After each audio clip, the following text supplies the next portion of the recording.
ए भैया या भैया तनिक इनका बढ़ाई दिया मोर भैया या कोनो दुल्हा के दुल्हीन बा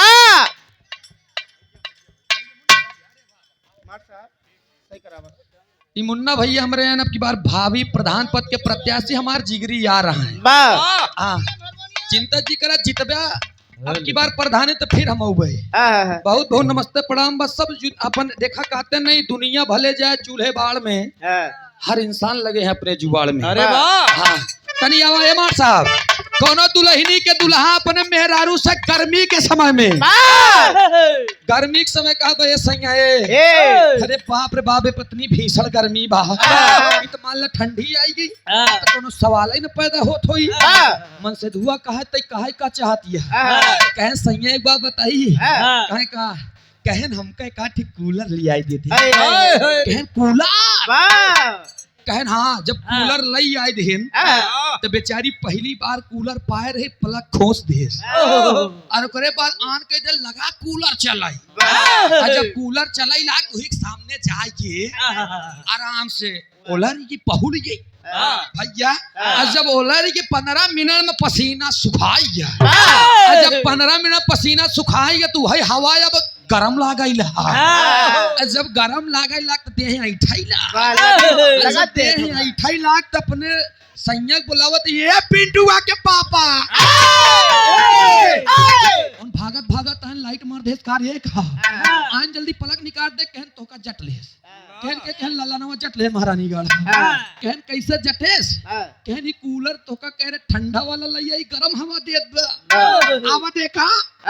आज जब उन देखें तो नो पसीना भरान लजा ठंडा लागई कहन तो का ठंडा लागत वो मौका गरम ही काहे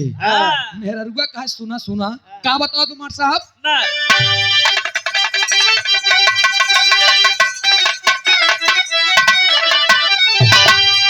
मन से धुआ ताव में आई जब बंद कर दे कूलर 15 मिनट के बाद फिर गर्मी अपन असर कर दी ऐसा बुद्ध बुद्ध पसीना चुए ला कहा जैसे महुआ ससुर चुआई जाए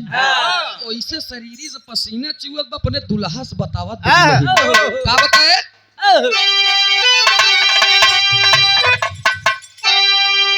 काया रे उठाता रे पीरा पिया सोच का तानी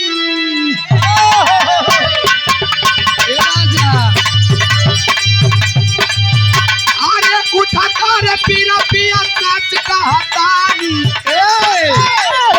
जैसे चूहे महुआ राजा चूहे मरदवानी जैसे चूहे महुआ राजा चूहे जवानी जैसे चूहे महुआ राजा चूहे मरदवानी जैसे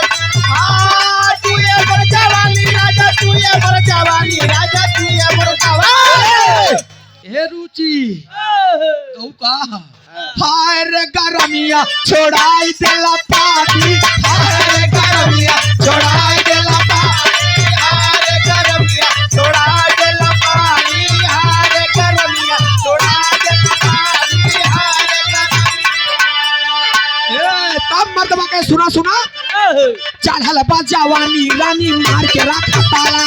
चढ़ल बा जवानी रानी मार के रखा ताला चढ़ल बा जवानी रानी मार के रखा ताला कौनो दिन का मारिया पे चली जाई भाला कौनो दिन का मारिया पे चली जाई भाला कौनो दिन का मारिया पे चली जाई भाला चढ़ल बा जवानी रानी मार के रखा ताला कौनो दिन का मारिया पे चल जाई भाला तब हेरारू के तेरे में जी पारा बाबू ना बचाई के तेरे में जी पारा बाबू ना बचाई के 900 गुंडा मर गईले झूलनिया करदा भाई के 900 गुंडा मर गईले झूलनिया करदा भाई के 900 गुंडा मर गईले कूलरिया तरदा भाई के 900 बतावल ये समी में ली जौने जगह आई है ये बेनी भैया इहियात नगर वाले हैं। एक गुलरऊ जाना थे, कोवऊ जाना थे, ये जाना थे केतना केतना वजन होता। बतावा कहता 900 गुंडा मर गिले गुलरिया तर दबाई के। गुलर ससुर इतना भारी हो जाता, चट्टा मनाई के मुंह गिर जाए अगर गुल्ला निकल जाए। बता मर एक बात छोड़ा भाई क्या, ये आंसू म्यूजिक कंपनी हमारे साथ हर सफर में कदम से कदम मिलाकर चलने वाले। अब कोनो मामला रहन हमारा और इनकर नाम FIR हो गया रहन भैया, सारी बात बहन बाद में बताओ। लेकिन जिन्होंने मुझे झुकाना चाहा, मुन्ना भैया मंच पे ही जिन्होंने मुझे झुकाना चाहा, डब्लू भैया वो खुद झुक करके गए और परसों वायरल हो जाए वो वीडियो। ये 501 रुपया का पुरस्कार गुड्डा से हमारे नीरज भाई, बहुत बहुत नमस्ते प्रणाम। माई भगवती हर मोड़ पे तरक्की दे, तोहरे बदनाम करे से सूरज यदुवंशी न बदनाम हो जी भैया। नाम मारा जा सकता है लेकिन काम नहीं मारा जा सकता। इधर काम बोलता है क्या। अब हमारे साथ तरी इनकर बात सुना। 900 गुंडा मर गए गुलरिया तर दबाई के नहीं, शुद्ध बोले तो निस्ता 900 गुंडा मर गए झूलनिया तर दबाई के।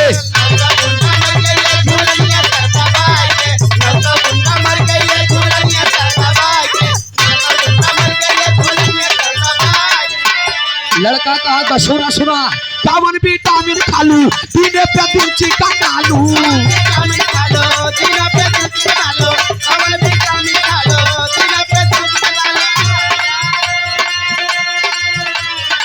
कावन विटामिन खालू पीने पे दिन चिकन डालू। एक कमरा की तरजुई के पाला रे डोले, धीरे धीरे एगो ऊपर चले एगो चले, पाला रे डोले धीरे धीरे।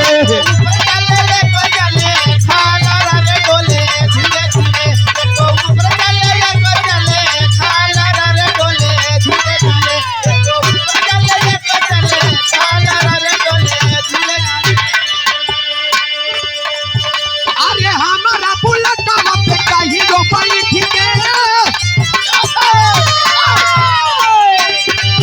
अरे हमारा बुलेट पे कहीं दो पड़ी ठीक है। कट देखना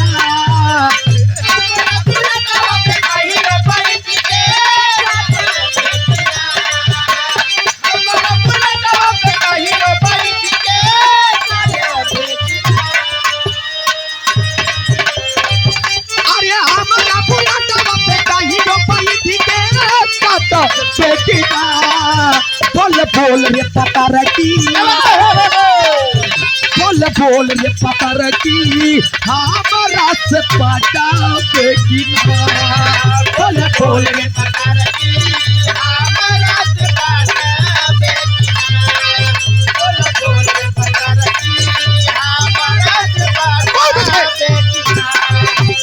बोल रे पतर की हमारा से पटा